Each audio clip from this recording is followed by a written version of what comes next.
Focus कर पाते हैं, मन इधर उधर नहीं भटकता, तो उसको एकाग्रता बोलते हैं। हाँ वो जी। हमारा सांसारिक चीजों में भी हो सकता है।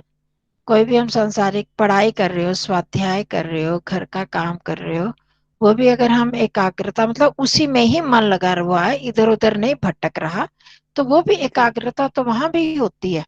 और हाँ जी। जो भी काम करने में, जिस काम में हमारी एकाग्रता अधिक होती है, वो काम हमारा परफेक्ट होता है। ये आप देखते ही हो।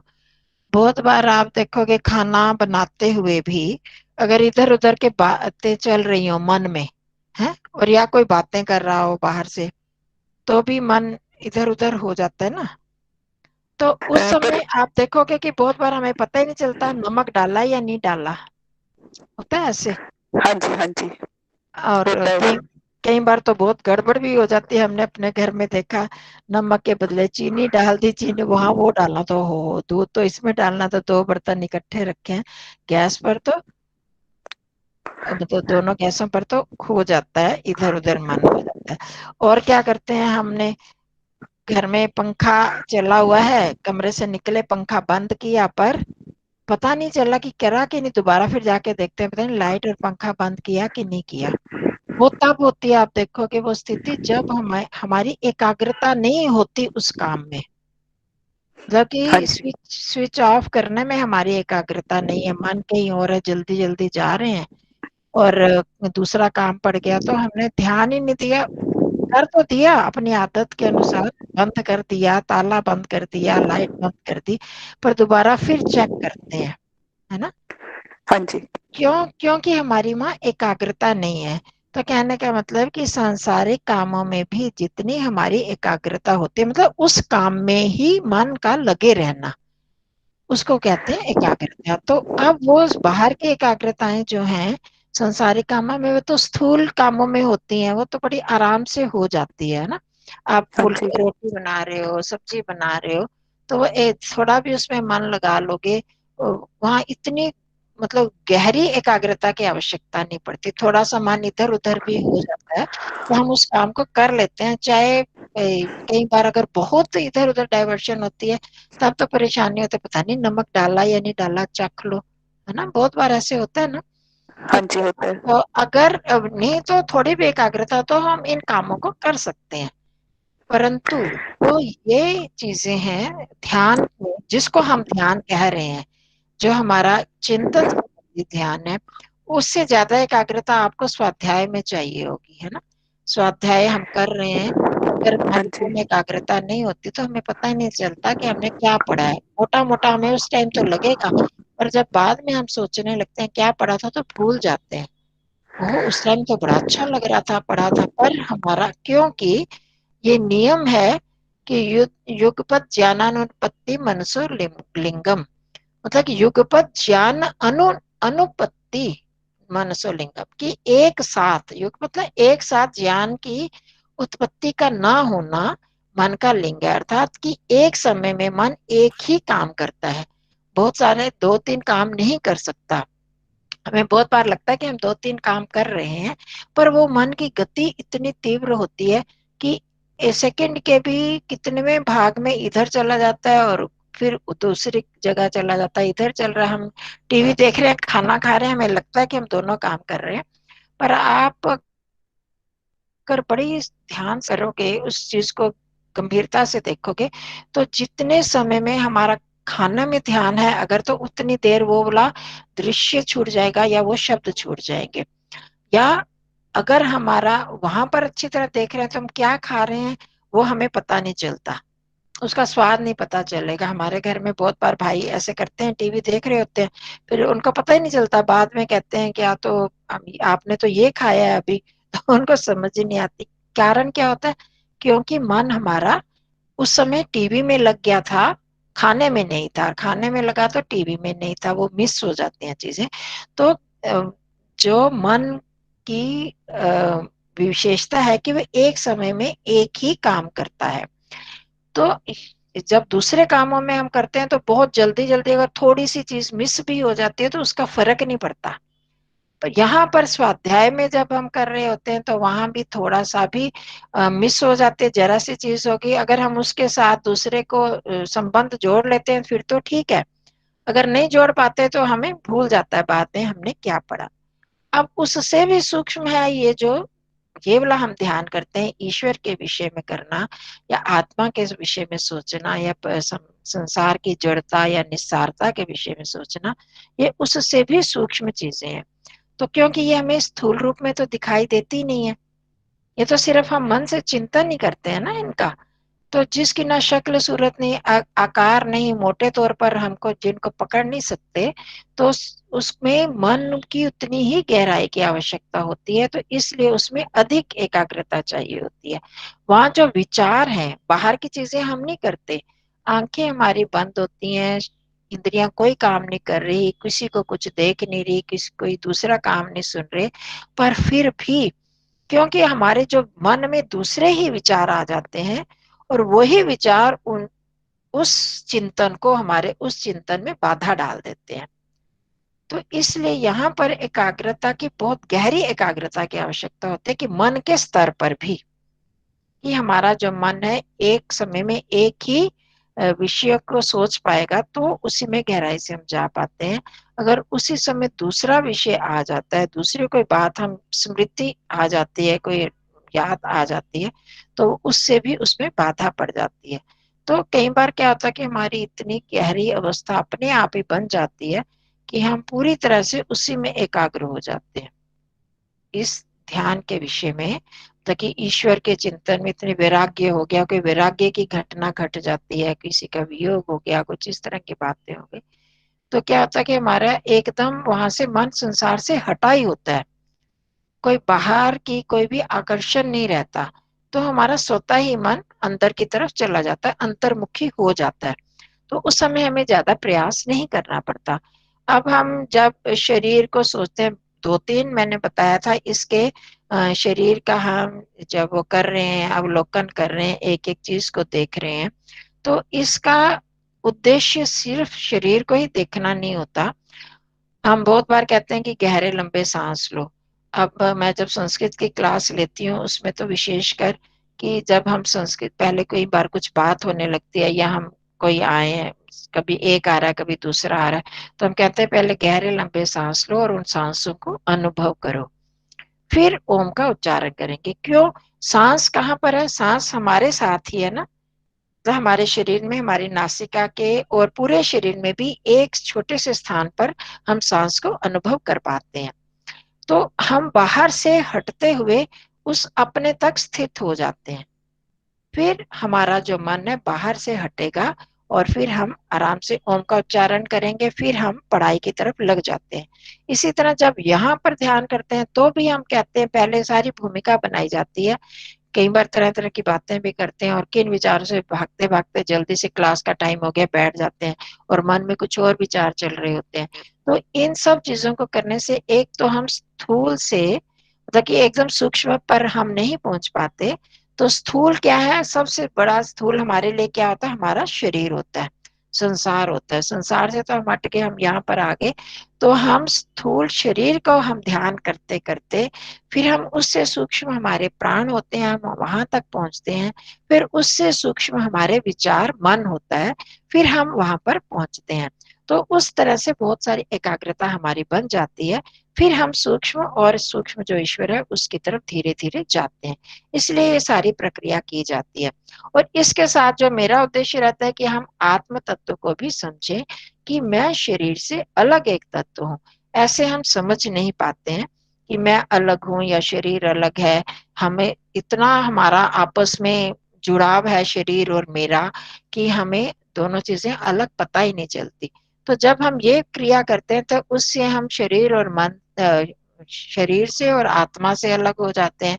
प्राणों को देखते हैं तो उसमें भी हम प्राणों से भी अलग होते हैं। दूसरी चीज हम समझ देखते हैं कि कैसे ईश्वर की व्यवस्था है अद्भुत, कि कैसे प्राण स्वतः ही अपने आप चल रहे हैं, जिनके बिना हम एक क्षण भी जीवित नहीं रह सकते, वो प्राणों की प्रक्रिया ईश्वर ने अपने हाथ में ली हुई है। सोते हैं तो भी ये चलते हैं। आप देखो, जब हम ध्यान करें, आप सारे शरीर को देख रहे होते हो, तो क्या उस समय आपको प्राणों की अनुभूति हो रही होती है? नहीं हो रही होती ना, क्योंकि हमारा मन शरीर में लगा है। फिर जब हम कहते हैं प्राणों को देखो, तब होती है अनुभूति। और फिर जब हम सारी ध्यान की प्रक्रिया करते हैं, तो क्या उस समय हमें पता चलता है कि हमारे प्राण चल रहे हैं या हम सांस ले रहे हैं? हमें पता चलता है क्या? जिसको किसी को श्वास की बीमारी होगी या अस्थमा वगैरह की, उनको तो हो सकता है, पर सामान्य रूप से क्या हमें पता चलता है कि हम सांस ले रहे हैं? हाँ जी, नहीं पता चलता। नहीं ना पता चलता। नहीं नहीं, ध्यान नहीं होता ना वहाँ हमारा। हम्म। हाँ, ध्यान हमारा तो वहाँ नहीं। ध्यान नहीं होता। हाँ, कहीं और होता है। तो वो हम सांस अपने आप, इसका मतलब ले भी नहीं रहे, जब हमें पता ही नहीं तो हम उसके लिए कोई कोशिश भी नहीं कर रहे, तो अपने आप चल रही होती हैं। और जब हम ध्यान करके उठते हैं, मतलब ध्यान का समापन करते हैं, तो मैं कहती हूँ अपनी सांसों को अनुभव करो, है ना। क्योंकि हमने अब बाहर की तरफ आना है, तो फिर सूक्ष्म से हम स्थूल की तरफ आते हैं। अपनी सांस को अनुभव करो। अभी तक हम अगर गहरा ध्यान हमारा लगता है, हम ईश्वर के साथ जुड़े हुए हैं, तो हमें तो पता ही नहीं चलता कि हमारा शरीर कहाँ पर है, सांसें कैसे चल रही हैं। तो तब हम अपने बाहर की तरफ आने के लिए, एकदम बाहर भी नहीं निकलना चाहिए, जैसे अंतर्वृत्ति और एकदम बाहर की तरफ, तो वो भी एक्सपोजर एक होता है, वो मानसिक रूप से भी आघात, जिनका बहुत गहरा ध्यान होता है उनका आघात भी हो सकता है मानसिक रूप से। इसलिए धीरे धीरे बाहर आने की प्रक्रिया भी की जाती है। एक तो ये हमें पता चलता है, और दूसरा हमें ये भी ध्यान रहता है कि कैसे हम अंदर जब वो चीजें सोच रहे, तो हमें अपने सांस का भी नहीं पता चला कि हमारा सांसें चल रही हैं। और फिर आप जब हम ध्यान से देखते हैं, तो हमारी उस समय बहुत धीमे धीमे सांस चल रही होती है। फिर उसके बाद हम कहते हैं शरीर को अनुभव करो। अगर हमारा अच्छा ध्यान लगा है, तो हमें पता ही नहीं चलता कि हमारा शरीर कहाँ बैठा है, कैसे बैठा है, क्या हुआ। वो अगर बीच में परेशानी हो रही है, बार बार शरीर को हिला रहे हैं, तो वो बात दूसरी है। नहीं तो जब ध्यान से हम बाहर निकलते हैं, तो हमें फिर अपने शरीर का भी पता नहीं चलता, तो फिर हम शरीर को अनुभव करते हुए फिर हम बाहर की प्रक्रिया की तरफ धीरे धीरे आते हैं, बहिर्मुखी होते हैं, ईश्वर से प्रार्थना करते हैं, और फिर करने लगते हैं। तो ये सारी प्रक्रियाएं स्थूल से सूक्ष्म और फिर सूक्ष्म से फिर स्थूल बाहर के व्यवहार के लिए की जाती हैं। और जब आपका बहुत मन अच्छा लग रहा है, गहरा अच्छी स्थिति बनी हुई है, तो कोई आवश्यकता नहीं है ऐसा करने की। वो फिर किसी और समय आत्मा का चिंतन कर लें कि मैं शरीर नहीं है, शरीर से अलग हूँ, आत्मा हूँ, और दिन में कहीं और भी अवसर मिल जाएंगे। तो जब हम ऐसी पूरी पद्धति से चलते हैं, तो उसमें आप देखोगे कि हमारा ध्यान और ज्यादा देर तक और अधिक गहराई में लगता है। और उथली उथली प्रक्रिया से अगर हम ऐसे करते हैं, उस समय चाहे हमें लग रहा होता है कि हमारा ध्यान लग रहा है, जल्दी उखड़ जाता है। तो ये बाकी आपकी अपनी स्थिति है, अच्छी स्थिति है, और आप अधिक देर तक बिना कुछ सोचे, बिना कुछ ये सारी प्रक्रिया करते हुए सीधा ही ध्यान में जा सकते हो गहराई में, तो अच्छी बात है, वो भी कर सकते हैं। और एकाग्रता का जो आप समझ रहे हो, जिस विषय में हम लगे हैं, तत्र प्रत्यय एक एक दानता ध्यानम, अगर हम ईश्वर का विषय सोच रहे हैं, तो हमारा वही विषय चलना चाहिए। बीच में दूसरे इंटरप्शन नहीं होने चाहिए, कोई दूसरी बात बीच में नहीं आनी चाहिए। आत्मा के विषय में सोच रहे हैं, तो वही चलते रहना चाहिए। बहुत बार हम कहते हैं कि अच्छे विषय, अच्छे विचार अगर आगे तो क्या हो गया फिर, पर वो ध्यान नहीं होगा। वो हमारा उस जो चीज हम सोचना चाह रहे हैं, जो हमने उद्देश्य बनाया, तो उसमें फिर बाधा आ जाती है। वो एक एक मानता नहीं रहती उस विषय की। तो ये है सारी ध्यान की क्रिया और एकाग्रता का मतलब। दीदी, जैसे अभी हमने अभी ईश्वर का हमने साक्षात्कार नहीं किया है, पर अभी हम सुन सुन के करते हैं ईश्वर के गुणों का चिंतन, फिर अपने आप होने लगता है ऐसे। फिर जैसे अंदर से बहुत जैसे थैंकफुलनेस निकलती है, सच में ऐसे लगने लगता है। तो उसको वो फिर क्या है, पर अभी हमने देखा नहीं है, हमने सुन के ही फिर हम अंदर से ही निकलने लगता है, अनुभव होने लगता है कि हाँ, ऐसे भी हाँ भगवान देखो, की ये भी। हाँ बहुत सारी चीजें तो हम साक्षात्कार करके करते हैं, और बहुत सारी चीजें आपने सुना होगा जहां पर आप नहीं गए हो। आपके घर से कोई गया है, या कोई आपका मित्र सहेली कोई गई है और बताते हैं वहां का वर्णन, कि वहां ऐसे ऐसे था, गंगोत्री में गए, वहां ये दृश्य थे। तो क्या आप कल्पना नहीं करते हो? खो हाँ जाते हैं जी, ना, करते और हैं। कल्पना, हाँ वो जी। दृश्य ऐसे लगने लगता है कि सचमुच हम जैसे वहां होके आए हैं। तो हुँ। इसी तरह ईश्वर के गुणों का चिंतन हमने स्वाध्याय तो किया है ना, अब हाँ जी, विद्वानों स्वाध्याय। से सुना है, वेद मंत्र पढ़ते हैं, उसका चिंतन उस तरह से करते हैं ना, साक्षात ना करते हुए भी हम उस तभी तो हमको कहा जाता है कि चिंतन करो। साक्षात्कार तो पता नहीं हमको कब होगा, है ना? बहुत दीदी लंबा चिंतन टाइम। करने से दीदी चिंतन करने का ना फिर फ़ायदा ये दिखा कि ईश्वर के जिन गुणों का हम चिंतन करते हैं, कुछ-कुछ गुण हम अनुभव करते हैं हाँ, कि धीरज आ रहा है, धैर्य आ रहा है। ऐसे फिर कुछ कई बारी ज्ञान की कई बातें जो हमने बहुत साल पहले सुनी होती हैं, भूल जाते हैं, वो याद आने लग जाती हैं। तो ऐसे ये सब फ़ायदा मैंने वो दिखा है फिर। आवाज आज क्यों गड़बड़ हो रही है? हाँ जी, हाँ, जब चिंतन करने लगते हैं तो जब चिंतन करते हैं ईश्वर के गुणों का, हुँ, तो फिर वो वाले गुण जैसे आप बताते भी हो ना, हम जिन गुणों का हम चिंतन करते हैं, वही जिस कंपनी में हम रहते हैं, वैसे हम हो जाते हैं। हाँ तो जी, चिंतन करते-करते फिर वो गुण हमें अपने आप थोड़े-थोड़े आने भी लगते हैं। जैसे धीरज, धैर्य आ हाँ गया, जी, हाँ, ईश्वर के धीरज वाले गुण का चिंतन किया या निर्विकार किया, जब ईश्वर कभी क्रोध नहीं करता, हम कैसे भी करें। तो ऐसे ऐसे कर के कुछ का अनुभव हुआ कि वो गुण हुँ। अपने आप ही चिंतन करने से ही आने लग जाते हैं। हाँ, तो तो इसीलिए तो स्तुति, प्रार्थना, उपासना क्या है? जब ईश्वर के गुणों को सोचना, यही तो उसकी स्तुति है ना। हाँ अब हम जी। ईश्वर से मांगते हैं, 3 चीजें हैं, स्तुति, प्रार्थना, उपासना। स्तुति मतलब किसी को भी हम किसी से कुछ चाहते हैं, मांगना चाहते हैं। आप मैं आपके पास गई, मेरे को आपसे कुछ काम है, तो मैं सीधा ही थोड़ी आपको कहूंगी, या तो बड़े हम क्लोज हैं तब तो बात दूसरी है। नहीं तो हम कहेंगे ना, मतलब कि वेद प्रिया जी, आप में ये बड़ा गुण है, ये मतलब आप में ये खासियत, आप मेरा ये काम कर सकते हो ना, आपको तो आता है, आप कर सकते हो। पहले तो हम उसकी स्तुति करते हैं ना, तो तभी तो हम उससे कुछ मांग सकते हैं, चाह सकते हैं ना, फिर हम मांगते हैं। फिर उपासना, बाकी हम संसार की चीज लोगों से तो नहीं, पर ईश्वर की उपासना, इसीलिए ऋषि दयानंद ने कहा कि सबसे बड़ा उपास्य ईश्वर है, उसको छोड़कर हमें किसी और की उपासना नहीं करनी चाहिए। क्यों? क्योंकि जो ईश्वर है वो सब सर्वोत्तम है, उनके गुण जो है सबसे श्रेष्ठ है, उससे बढ़कर कोई नहीं है। तो हमें उस अगर एक की स्तुति करेंगे और उसकी उपासना करेंगे, तो उसमें हो सकता है कि कोई बुराई भी, जिस चीज को हम अच्छा समझ रहे हैं, क्या पता वो अच्छा है या नहीं है। पर ईश्वर क्योंकि पूर्ण है अपने आप में, तो उसकी जब हम उपासना करते हैं, उसकी स्तुति करते हैं, तो उसके गुण ही हमारे अंदर आएंगे, क्योंकि वो उसमें कोई कमी नहीं है। तो वही सबसे श्रेष्ठ है। जिनको हम श्रेष्ठ समझते हैं, उनमें वो श्रेष्ठता भी तो ईश्वर के कारण आई है। तो इसलिए स्तुति के करने से, आपने बिल्कुल ठीक कहा, वो गुण हमें, तो उससे हमारा प्यार बढ़ता है। हम किसी को प्यार क्यों करते हैं? क्योंकि हमें उसकी क्वालिटीज, वो गुण अच्छे लगते हैं। तो जब हम हमें ईश्वर से, क्योंकि प्रत्यक्ष हमारा नहीं हुआ ना, हमारा नाता हम इतना जोड़ पाते हैं, जब हम बार बार ईश्वर की स्तुति करते हैं। ईश्वर, आप इन दिनों भी देख रहे होगे, जब हम ध्यान कर रहे हैं और जब आप अपने आप भी करते हो, जब बहुत ईश्वर सचमुच आप हमारे रक्षक हो, तो हमें क्या उससे प्यार बढ़ता नहीं है? बढ़ता है ना फिर प्यार हमारा। जैसे कल हम कर रहे थे कि ऐसी भयंकर स्थिति में पहुंच गए जब कोई भी हमारे साथ नहीं है, तो उस समय क्या सचमुच हम किसको पुकारेंगे? ईश्वर को ही तो पुकारेंगे, क्योंकि वो हमारे साथ है। जब हम ऐसे करते हैं तो संकट की घड़ियों में हमें वही ईश्वर ही याद आएंगे, तो हमारा उनसे फिर प्यार बढ़ता है। जब प्यार बढ़ता है तो हम भी ईश्वर की तरह बने, हम भी उनके गुणों को धारण करें।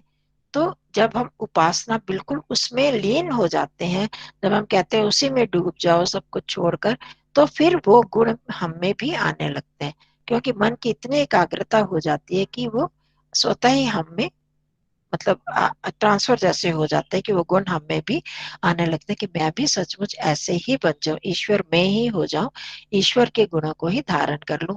जब ईश्वर को लोग इतनी उपासना करते हैं, उसकी इतनी स्तुति करते हैं इसी गुण के कारण, तो क्या मैं ना करूं? मैं भी करूंगी तो लोग लोग मुझको भी चाहेंगे। अगर वो हमारी इच्छा नहीं है, उससे भी आ जाए, निष्कामता की भावना है, तो मुझे ईश्वर को प्राप्त करना है, तो हम उसको तभी प्राप्त कर सकते हैं। ईश्वर किसको स्वीकार करेगा? जिस जो इनके गुण उसके बराबर होंगे, उन्हीं को तो करेगा ना। जब हम कई बार कहते हैं ईश्वर प्रसन्न हो जाएंगे, ईश्वर नाराज हो जाएंगे, तो क्या वास्तव में ईश्वर प्रसन्न या नाराज होते हैं क्या? वो तो ना प्रसन्न होता है ना नाराज होता है, वो तो एक रस ही हमेशा रहते हैं। हाँ, जब हम उनकी आज्ञा का पालन करते हैं, तो ईश्वर के नियमों के अनुसार, जो उन्होंने नियम निर्धारित किए हुए, उन नियमों के अनुसार हमको वो सुख देते हैं, अच्छे कार्य करते हैं, तो हम समीपता प्राप्त करते हैं। हम ईश्वर से प्रार्थना करते हैं कि आप हमें अपनी गोदी में ले लो, तो क्या अभी नहीं है हम उनकी गोदी में? अभी ईश्वर हमारे आसपास नहीं है क्या? है, अभी भी हम हैं, पर हम उसको महसूस नहीं कर रहे, अनुभव नहीं कर पाते हैं। तो उपासना में हम भी अनुभव करते हैं, हम भी उसकी समीपता को अनुभव करते हैं, तब हमें शांति और एक सुख की, आनंद की अनुभूति होती है। तो इसलिए ये चीजें आवश्यक है, और फिर धीरे धीरे हम उनके गुणों को अपने में अपनाने लगते हैं। जैसे चिंतन करना, तो स्तुति क्या है? चिंतन ही करना। चिंतन करते हैं तो वही तो स्तुति होती है, कि वैसे गुण हम भी अपने में धारण कर लें, और फिर उसकी समीपता प्राप्त करते जाते हैं, और स्वतः ही वो गुण हम में आते ही जाते हैं। बिल्कुल ठीक है ये बात। और दीदी और बताया जाता है हृदय प्रदेश में बोलते हैं ना कि हम्म। आपका हृदय प्रदेश में धारण किया जाता है, प्रदेश में निवास है। तो आप जब हम करते हैं पूरा ये शरीर को देखो, तो मैं कहाँ हूँ, आपको कहाँ प्रतीति होती है अपनी? वो तो हम जैसे एक हम खुद कोशिश करके हृदय मतलब जो फिजिकल हमारी चेस्ट है, हम वहां हम्म। पर ध्यान लगाते हैं ना, नहीं, फिजिकल वो नहीं, चेस्ट। मैं तभी बार बार इस चीज को, इस प्रक्रिया को इसीलिए ज्यादा करवाती हूँ, कि हमें ये अनुभूति हो कि मैं कहाँ हूँ। मतलब मैं कहाँ से चिंतन कर रहा हूँ, या कैसे मैं कहाँ कहाँ मेरे से को पता, जैसे आप ये सोच रहे हो, ये मेरा शरीर बैठा है, तो आपको कहाँ पर अनुभूति है? मेरी आंख है, ये मेरे कान है, मेरे हाथ है, आपको कहाँ ये महसूस होता? मुझे पता चल रहा है कि ये मेरा शरीर है, मुझे हाँ, पता चल रहा है कि हाँ मेरी हृदय आंख है, पे जाता है। हाँ हाँ जी। जी, हृदय प्रदेश। हाँ, हृदय जैसे में। चेस्ट पे, हाँ चेस्ट पे जाता है। हाँ, मतलब कि ये आपका जो हमारा फिजिकल हृदय है, वहां पर आप देखो कि वहां नहीं पूरी होती अनुभूति। वहां पर एक ना फीलिंग आती है, जैसे कोई दबाव सा हो रहा है, ऐसा फीलिंग आती है कि कोई दबा हाँ, वो रहा है वहां क्योंकि उसके आस पास होता है, तो मतलब कि पूरा वही हृदय प्रदेश ने, हृदय के पास ही होता है, हमें अनुभूति होती है। तो वहां पर जो है, इसी तरह सांस जो भी चीज आप महसूस करोगे कि मैं अभी भी आप बात कर रहे हो, मैं कह रही हूँ, तो मैं कहती हूँ तो सीधा हाथ वहीं जाता है ना। तो हाँ जी, उस जाता है। वहीं पर मैं, इसीलिए कहते हैं कि जहां पर मैं हूँ वहीं परमात्मा, परमात्मा तो सब जगह है। तो जहां हाँ मैं होंगी वहीं पर ही तो परमात्मा के होगा ना साक्षात, या परमात्मा का मिलन वही हो सकता है। तो इसीलिए हृदय प्रदेश में कहा जाता है कि अच्छा वहां पर इसका करो। मतलब अच्छा इसका मतलब ये है, वैसे परमात्मा सब जगह है, पर जहाँ मैं हूँ वहीं मैं उसको अनुभव हाँ, करूंगा, इसका ये हाँ, मतलब। क्योंकि मैंने पहले भी एक बार समझाया था, पता नहीं आप थे या नहीं, कि हम जहां भी मूर्ति में, जैसे लोग कहते हैं कि आप मूर्ति पूजा का खंडन करते हो, खंडन वाली बात नहीं इसमें, सीधा कि मैं अगर ईश्वर का साक्षात करना चाहती हूँ, तो मैं मूर्ति में गई, मूर्ति में तो ईश्वर है? मूर्ति चाहे हाँ नहीं, जी, अगर मूर्ति भी ईश्वर हो, मान लो, तो उसमें भी जो मैं हूं, मैं तो वहां पर नहीं पहुंच सकते ना उस मूर्ति में, या हाँ मैं जी, मूर्ति के अंदर भी नहीं पहुंच सकती, मूर्ति के पास भी नहीं पहुंच सकती, क्योंकि आत्मा तो अंदर ही है, मैं अंदर ही हूं ना, मैं तो बाहर हाँ जी। निकल नहीं सकता। हम्म, तो हम दोनों का मिलन वहां होगा, जब मैं आपको मिलना चाहती हूँ या आप मेरे को मिलना चाहते हो, तो हम एक ही जगह पर होंगे, तभी तो मिल पाएंगे ना। तो इसी अच्छा तरह ठीक। मैं जहां पर हूँ, मैंने ईश्वर से मिलना है, ईश्वर तो सब जगह है, पर मैं तो नहीं हूं ना ईश्वर के पास, मुझे भी तो पहले वहां समझ पर में नहीं होना आती थी, चाहिए। हाँ पहले पहले समझ में नहीं आती थी, अब अभी आज क्लियर हुआ है कि ईश्वर सब जगह है, पर अगर जहाँ मैं हूँ मुझे वहीं से ही हाँ, उनका अनुभव मैं होगा। तो वहां पर होना चाहिए ना। तो हाँ जी, हाँ इसलिए जी। वहां पर हृदय प्रदेश में ईश्वर तो है ही, मैं भी हूँ वहां पर, मैं वहां से कहीं और जा नहीं सकता, मैं अलग हो नहीं सकता। आत्मा क्या निकल सकते हैं शरीर से? नहीं, हम हाँ तो जी, नहीं नहीं। निकल सकते। जब निकलती भी है आत्मा मृत्यु के समय, तो वो तब उसमें कोई भी सेंसेशन नहीं होती, उस समय उसमें कोई क्रिया नहीं होती, कोई अनुभूति नहीं होती उस समय, क्योंकि ये शरीर नहीं होता उसके साथ, तो उस समय भी वो अनुभव नहीं कर सकता। तो इसीलिए मनुष्य शरीर को कीमती कहा गया, कि इस शरीर में रहकर ही हम ईश्वर का साक्षात कर सकते हैं। और क्योंकि मैं हृदय में हूँ, तो इसलिए ईश्वर का साक्षात हृदय में ही होता है। वो तो है ही सब जगह, शरीर में सब जगह ही है। तो पर जहां पर मैं होऊंगा वहीं पर ही मैं उसको प्राप्त कर सकता हूँ, उससे मिलन कर सकता हूँ। ठीक है जी। ठीक है, ठीक है, ठीक है। चलो आज करते हैं। थोड़ा सा मैं संध्या के मंत्रों की कुछ लोगों की इच्छा